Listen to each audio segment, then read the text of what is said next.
Live, this is News Channel 8 Today on your side. In 3 hours, St. Pete City Council will discuss a potential housing state of emergency, the options on the table, and an attempt to address skyrocketing rent prices. And we're taking a live look in Beijing. The top of the gold medal leaderboard is shifting. Team USA has clawed its way into the top 5 thanks to some impressive performances. I mean, I can't even describe it, you know. It's just you can't imagine what it might feel like, but it's just amazing. Actually, I don't know. It feels good. I mean, everyone's been asking me the same question, like, how does it feel? I don't know. You need to give me like 2 to 3 business days. 2 to 3 business days of shipping. A look at how 2 Olympic athletes overcame some adversity to bring some more gold back to USA. Chloe Kim is the cutest. Good for them. We are so excited. Thanks for joining us today. I'm Avery Cotton. Happy Thursday, everybody. I'm Deanne King, and for Chris, I gotta say, Avery, I woke up and I felt like I was in Beijing. It is cold outside. I put the big coat on this morning, Lee. And you will need that big coat, but the thing is, you're not going to need it for very many hours today. But don't get me wrong, it is plenty cold out there right now. It's 49, but there's already a wind chill. It's down to 47 when you factor in the north to northeast wind at 6 miles per hour. And the temperatures may still drop for another 2 hours or so because the sun doesn't rise until about 7:11 this morning. Kids, you're going to want to put that coat on. Parents, don't let them tell you they don't need it. They will, especially if they stand out at the bus stop for a while. Mid-40s, clear and cold, but this fantastic scale gets all the way up to a 7 because while it is chilly now, it is going to be a beautiful afternoon. 71, low humidity, lighter breezes than yesterday, and that bright blue sky, which also means it can be a little chilly tonight. So we'll talk about how cold it gets tonight and weather and traffic on the 8s. All right, thanks, Lee. In Citrus County now, the sheriff's office is looking for a missing teenager. Deputies say Summer Fasan Divan was last seen in the area of Homosassa Tuesday night. This is her picture right here. The 17-year-old was wearing a gray sweatshirt and gray sweatpants. Anyone who knows where she is should call the sheriff's office immediately. Well, today, local leaders are once again looking at different ways to make sure people have a roof over their head. The St. Pete City Council is holding a meeting to discuss the possibility of rent control, and this comes as the city announced a new plan to help first-time home buyers. 8 on your side's Brittany Muller live in downtown St. Petersburg with the story. Good morning, Brittany. Good morning. St. Pete Tenant Union is hoping city leaders take those first steps toward rent control this morning. And they're also asking tenants to take action right now. We have a call to action posted. You can find it on our social media, searching St. Petersburg Tenants Union, or if you go to bit.ly/HLUT, we have a letter and email template. It takes just a minute of your time to fill out, and you can send it to the committee and let them know that you support rent control and you want to see rent control in St. Pete. St. Pete Tenants Union says city leaders need to find a way to provide affordable options for renters as rent skyrockets in the area. The city is holding a Housing, Land Use, and Transportation Committee meeting at 8 this morning where they're looking into the possibility of rent control. At the same time, the city announced a change to its down payment assistance program, which provides money to first-time home buyers. The assistance has been increased from $40,000 to $60,000. as well as assistance if you make at or below 80% of the average median income. The loan is forgiven. Now, if you're interested in taking part of the program, you can go to stpete.org. Reporting live this morning in St. Petersburg, Brittany Muller, 8 on your side. Thank you, Brittany. Also happening today, Tampa's newly appointed police chief will go before City Council. The council is expected to confirm Mary O'Connor during a hearing. Tampa Mayor Jane Castor announced O'Connor as TPD's next leader earlier this week. O'Connor says her first priority is to connect with the community. In Pinellas County, deputies are investigating a murder-suicide. They responded to the Lake Haven Mobile Home Park in Dunedin for a welfare check, and deputies forced themselves inside a home and found 2 people dead yesterday. One of them was 51-year-old Jeffrey Diner. He was found in a bedroom with a self-inflicted gunshot wound. Deputies also found 73-year-old Francis Newbert's body. They believe Diner murdered Newbert before taking his own life. Time now 5:05, and in Sarasota, a second teenager connected to a triple shooting turned themselves in. Now, both are 16 years old, and we are not naming either because they are not yet charged as adults. Officers believe the teenagers started shooting into a crowd on Palmdale Avenue last weekend. A teenager was killed and 2 children were hurt in that shooting. And a woman convicted of gunning down her 2 children is asking for a new trial. Julie Schenecker is currently in the Hillsborough County Jail. She's waiting for a hearing scheduled for next month. Now, she claimed insanity in her first trial in 2014, but jurors didn't buy that. She was sentenced to 2 concurrent life prison sentences. She's now claiming her attorneys at the time were ineffective. Neighbors near the Walden Lake Golf Course in Plant City are pushing back against a plan to redevelop the property. Instead of open space and lush greenway, the plan includes building more than 750 apartments and homes. A meeting about the plan was held last night.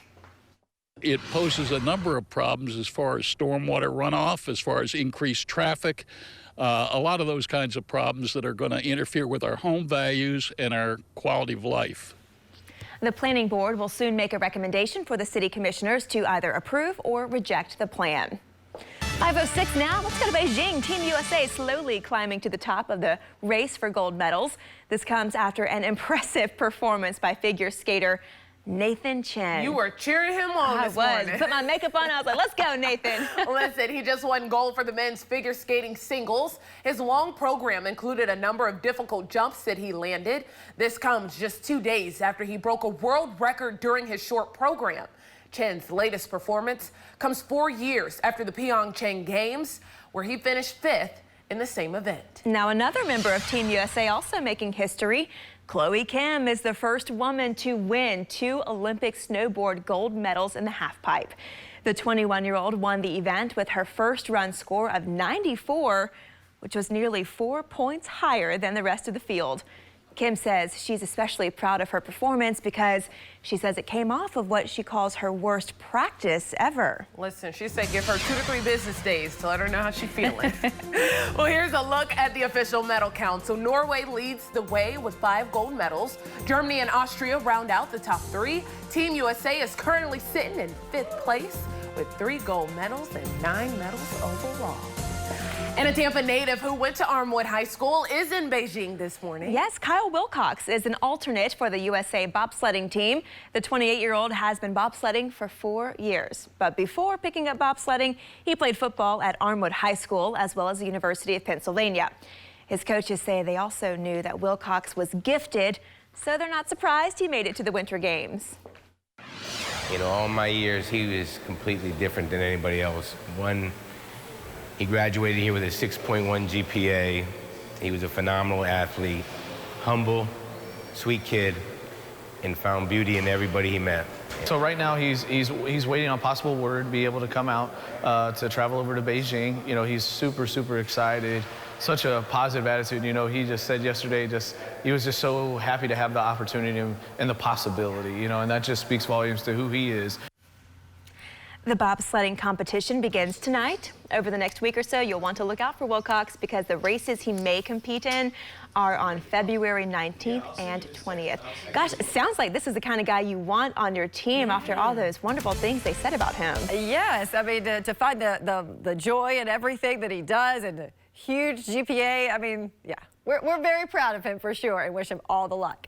At 5:08 right now, though, you need to bundle up. It is 49 outside, feeling even colder, but a bright, clear sky means that we're going to warm up very quickly.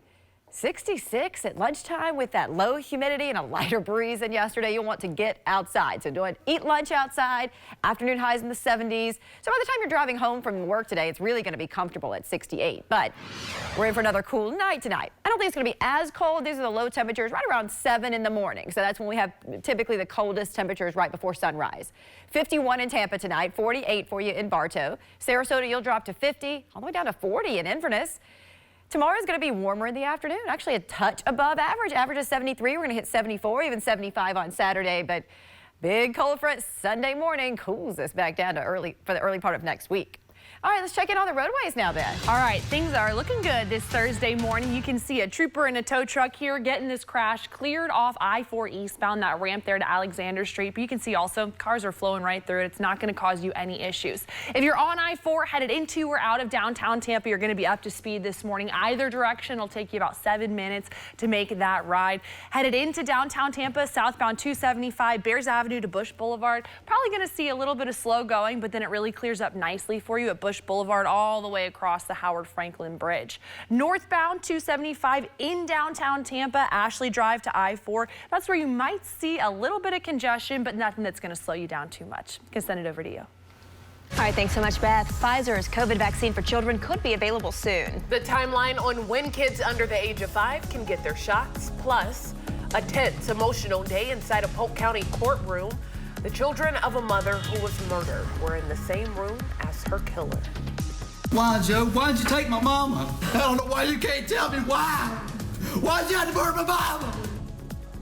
The biggest thing that's bothering the mother's son nearly 40 years later.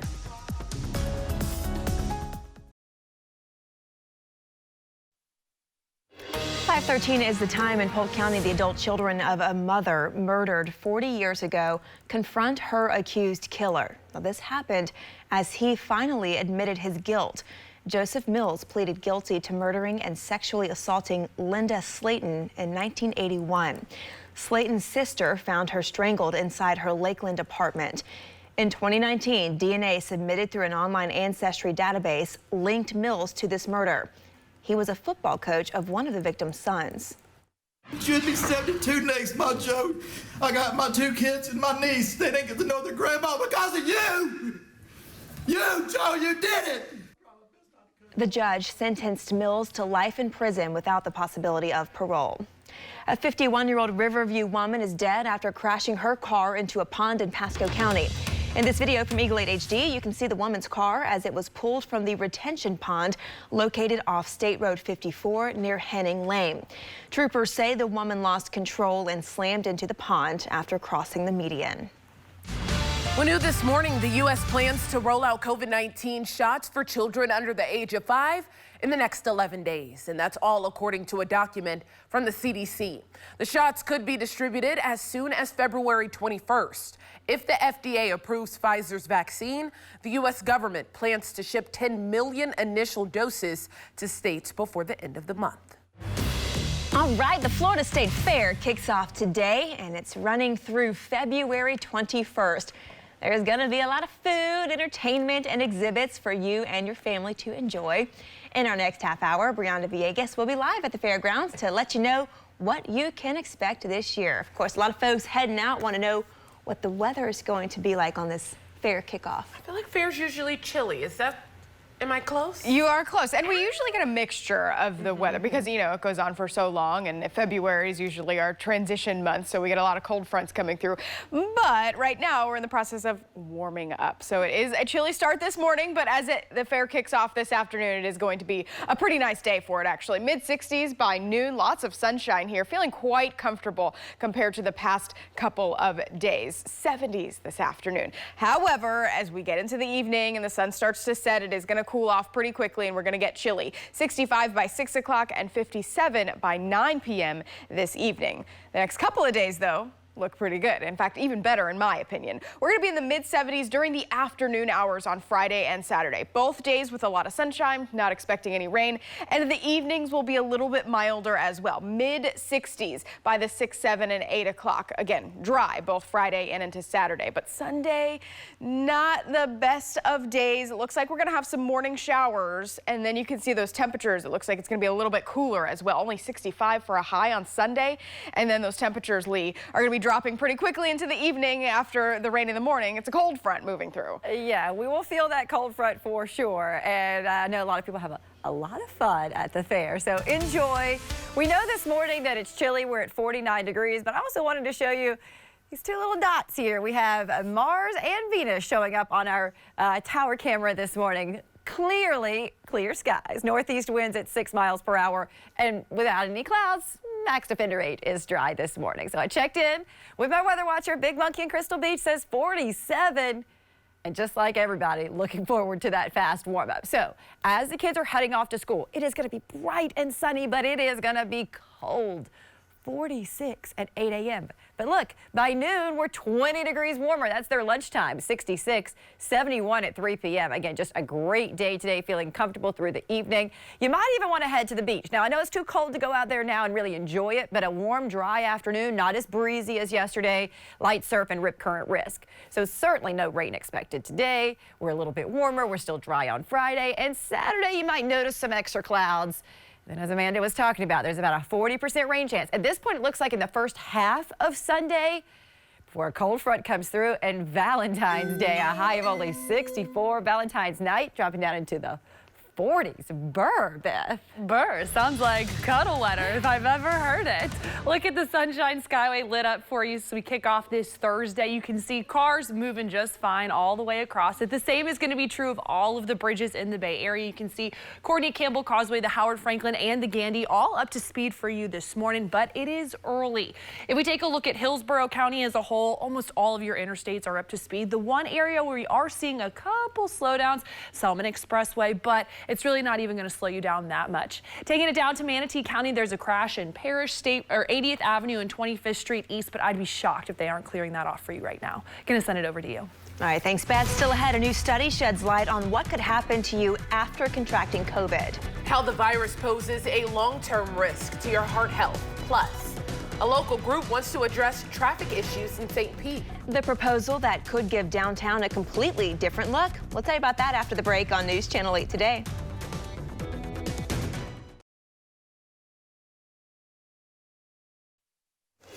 Welcome back to News Channel 8 Today from our Pinellas County Bureau this morning. Downtown St. Pete may look a lot different if a new proposal gains a little speed. A local group called Car Free St. Pete wants to put the brakes on vehicle traffic along certain city streets. Now, they say they're not trying to get rid of cars downtown, but would rather see fewer cars, making the area friendlier for walkers and bikers. So much growth and so much development, but hey, let's take a step back and make this pedestrian friendly and make it why people value St. Pete. The group is calling the idea St. Pete Straza. They want a more than 3-mile loop around downtown with a wider sidewalk and more greenery. Well, today, Ray's single game tickets go on sale, but be aware it remains unclear how the ongoing lockout will actually impact the schedule. So there are a few changes you need to know about. Weekday games in April, May, and September will start at 6:40 p.m. This year, paper tickets will not be available or accepted. Tickets and parking for all games will be available on the MLB Ballpark app. And this year, the team will give away swag at 16 games, so make sure you're there. Also today, One Blood is hosting a blood drive from 10 until 4. It's outside Venice City Hall at the address you see right there on your screen. Appointments are encouraged, and you'll need an ID. In return for your donation, you'll receive a $20 e-gift card, a t-shirt, and a little snack. Well, 8 is on your side all week to help you battle inflation. Grocery prices are skyrocketing, so we went to an expert to help you save the most money at the store. Local mom Heather Brickle saves hundreds on essential items without spending hours clipping coupons from the paper. The extreme discount shopper says apps and online options, those are the way to go. She recommends apps like Ibotta and Fetch Rewards. They allow you to quickly browse special offers and get cash back in a matter of minutes. So they'll have like offers on there that you clip for things that your family uses, you know, toilet paper, bread, all the necessities that we use. So you clip those offers, and then when you get home, you scan your receipt, and a lot of times you'll have to scan the product too to verify it. But once again, that money goes into your account, and you can cash out for PayPal or gift cards. Many websites and apps also offer deals on gas, restaurants, and clothes. Brickle says the savings method is here to stay. We'll post a link of some of her recommendations on our free app. And 2 local school districts could lose out on millions of dollars. How their decision on COVID protocols could come back to bite them. And the Florida State Fair is just about an hour away from opening. Brianda Villegas gives us a preview of what we can expect as we flip the switch.